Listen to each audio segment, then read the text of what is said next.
नमस्कार. आता वळूया तूळ राशीकडे. आता तूळ राशीला शुक्र, बुध, राहू, नेपच्यून हे षष्ठात आहे. रवी, शनी हे पंचमात आहे. गुरु अष्टमात आहे आणि मंगळ भाग्यात आहे. म्हणजे इथे काय झालेले, तुमची धडाडी आणि आत्मविश्वासाने केलेली कामं तुमची नीट यशस्वी होणार आहे. प्लॅनिंग करून कामं करा, कारण इथे तुम्हाला फार प्लॅनिंगची आवश्यकता आहे. इथे थोडासा डिले होण्याची शक्यता आहे. संततीची प्रगती होण्याचा हा काळ आहेच, पण तिथे काही प्रश्न निर्माण होऊ शकतात, कारण शनी रवी एकत्र आहे. तिथे प्रश्न निर्माण होणारच आहे. फक्त गोडी गुलाबीने, शांततेने हे प्रश्न तुम्ही निश्चित सोडवा, ते निश्चित सुटतील. त्याच्यानंतर मात्र 14 तारखेनंतर मात्र रवी मीन राशीत जाणार. मग इथे जी महत्वाची कामं आहेत, इथे तुम्हाला सहज तिथे होण्यासारखी आहे.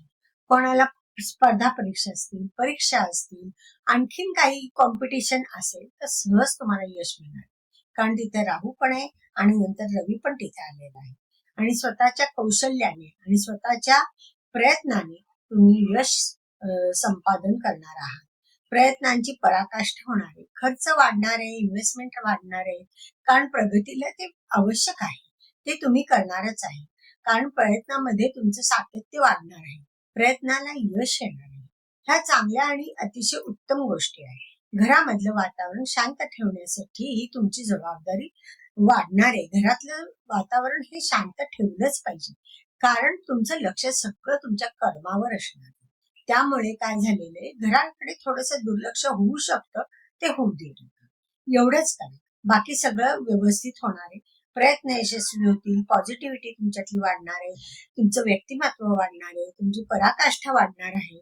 सगळ्या गोष्टी तुमच्या मनाप्रमाणे होणार आहे. मुख्य म्हणजे तुम्हाला घरातनं चांगली साथ मिळणार आहे.